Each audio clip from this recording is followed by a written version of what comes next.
And welcome back, everybody. Hands on Apologetics. We are chatting with Vanessa Forsblad, that One Catholic Girl. You can check her stuff out at the onecatholicgirl.com. Also, the same name on YouTube. And by the way, while you're there, please smash the subscribe button, do thumbs up. Let's get some exposure for the great work that she's doing there. And we're talking about a subject that's near and dear to my heart. That is tactics, apologetic tactics. And so we kind of already did the little cliffhanger before the break, shifting the burden of proof. Man, this is a big tactic that's often used in all sorts of different situations. If the viewer is not familiar with what the burden of proof is that the one who makes the claim has the burden of proof that they are supposed to show the grounds or the justification for their claim.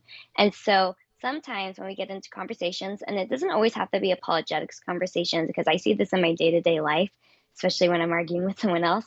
But what they'll do is that they'll make a claim about you, and then they go and prove why that's not true. Where instead, if they're making the claim, they're supposed to prove why it's true. And so a lot of times when someone makes a statement against us or a statement against the church, we feel the need to defend. We feel the need to like get on the defensive and just all of a sudden start saying, no, that's not true because of this. And then we look like we're guilty of something. And so basically the burden of proof, it's just when people like they make you have the burden of proof, they're basically giving you the guilty until proven innocent, where you're innocent actually until proven guilty. So if someone accuses you of something in your day-to-day life, instead of getting on the defensive, even if they're right, always go, well, why do you think that? Why are you making this claim against me? And have them explain the grounds of their position to respond to instead of responding to the claim itself. So, like an example of this in an apologetics conversation is that you guys worship the saints. Prove why you don't, or like you worship the saints. And so instead of going, no, we don't worship the saints, instead of giving them fuel in their argument and acting as though you are in the wrong or you're like defensive, instead go, why do you think that we worship the saints? And ask them to break down their position. Like, what do you mean by worship? Do you know where the word worship comes from?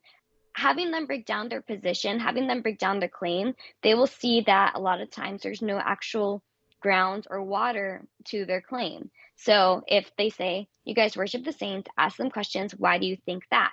Or why do you worship Mary? Instead, and that's also a loaded question. When they go, why do you worship Mary? That's a loaded question that's making the claim within the question. And so Mhm. go, why do you think that? Ask them to explain their position, and then I'll give you some time to come up with what you want to respond. Because sometimes we get in conversations where we're not ready. We don't have our all of our apologetics books, though you have yours behind you. I have mine over there on the shelf over there. So I do carry mine around. But a lot of times we don't have our library behind us, and we have Google, but there's a lot of times just don't feel overwhelmed with having to provide all of the sources, all of the knowledge to them all at once. Take some time, come up with what you want to respond to. If you have to, Google away. Also, if you don't know the answer to a question, you could also go like, I don't know, let me get back to you, and then respond back to them after you've received the information you need. But that is something that I see quite often. Yeah, I mean, often I don't know if you feel the same way, but I think a lot of anti-Catholics put you on the witness stand where you're presumed guilty, and they're just interrogating you, they're peppering you with all these like push questions. Yeah. And it's so important to get off the defensive and to go on the offensive. So I love your advice to kind of turn the tables and ask questions, because I don't know, my experience is that many of these people are just repeating things they heard and they never Mhm. really thought about it. So when you say, well, what is worship? What constitutes worship? I think most of them would probably wouldn't be able to answer that. No, and then they see at that point that their position is maybe like one that they actually don't know too much about. And so when we get on the defensive and we start defending our side, we end up looking like the guilty party. Not that anyone is like guilty, but like Yeah, we end up looking like we are in the wrong because we are on the defensive. So yeah, ask a lot of questions, ask them where they got this knowledge from. Like where in the Bible, for instance, when they say you worship saints, and then maybe they break it down for you. Maybe they break it down like, well, you're not supposed to have statues of saints. That's why I think you worship. So then now go, well, where in the Bible does it say you cannot have statues? And then they'll probably bring up the verse from Exodus talking about having no graven images, but then go, why do you believe that that's speaking about statues? And how does that correlate with what I do at home? So ask them to break down their position more and more because they're the one making the claim. They have the burden of proof.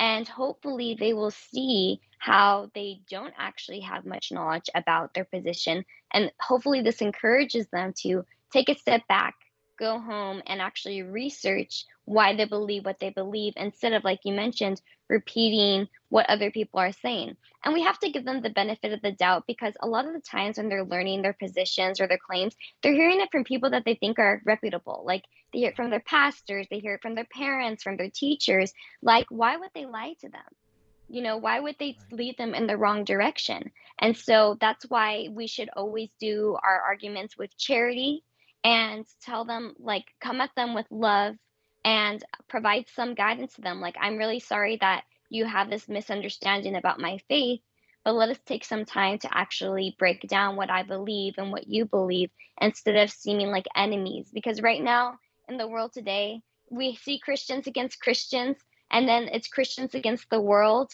And it's just like, how about we just come together, try to find some common ground. If we're going to have an apologetic discussion, go about it with charity instead of creating enemies out of our fellow brothers and sisters in Christ. Yeah, absolutely. Yeah, because you can win an argument and actually drive somebody further from the faith, It's so because true.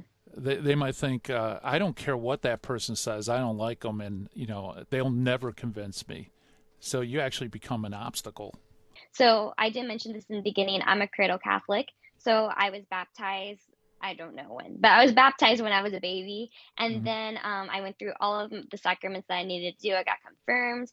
And when I got into the relationship with the guy who I was dating, he really wanted me not to be Catholic anymore because his mom was Catholic in high school and realized that that was the false church and you need to be Christian, which, as we know, when they're speaking about, a lot of times they take the name Christian, and I didn't know this when I first started my apologetics journey. I thought Catholic and Christian were two different things because they take the name away from us. They say, "Oh, you're not Yeah. Christian." So that's one thing I want to say is affirm that you are a Christian. Affirm that you're a Catholic Christian. You have to make a distinction and that they're Protestant Christians, but don't give up the name Christian to play by their definitions. Say you're a Christian. We are the Christians that Christ created his church upon. So be definitive there. Say that you're a Christian, but he really wanted to make me a quote unquote Christian and not be a Catholic. And I really wanted him to be Catholic because I was like, no, I'm competitive. So I didn't know why I wanted to win this argument, but I knew I wanted to be married in the church and I knew I wanted to raise my kids Catholic. And so in our attempt to convert the other side from Mhm. to our side, we ended up actually pushing each other further into our churches, which fortunately for me, it's the one true Holy Catholic Church. And unfortunately, because I went about using tactics, I went about not knowing what I was talking about and pretending like I did and doing things with pride, I ended up pushing him further from the truth and making him like reaffirming what he believed about the Catholic Church because I didn't provide him with the proper information. I wasn't going about things with love and charity, and that is what he needed. And of course, I can make the best arguments in the world. It's God that converts the hearts of his followers, but I could have done it a lot better. And if I could go back, I would have. I wish that I would have done it with more love and charity. But that's where we grow and we learn from these situations. We learn the other side, we learn their arguments. And now we may have made some mistakes, but now going forth, we can be representatives of the Church of Christ, defending it because that is what we're called to do. We're called to defend the church. Yeah, and if you make a mistake like that, especially early on when you first start, I mean, God's grace is amazing. And who knows, maybe later on in life, God's grace will work on him and he might, Yeah. think about some of the stuff that was said and come to realize the truth of that. So I don't think anybody should despair, but I think that's a really good advice, though, that you really have to do this from a position of love and Mm. to make the faith attractive so that they want to come towards it rather than hit them over the head with the truth and push them away. And there's so much more we could even unpack on that because I don't know. I know when I first started apologetics, there was Carl Keating, there was Pat Madrid, and Scott Hahn, and I was just regurgitating all their arguments, but I didn't really look into it myself. And there was a couple of times I got embarrassed because people would ask me questions about, well, what about this or what about that? I didn't make it my own, so I really didn't have a response.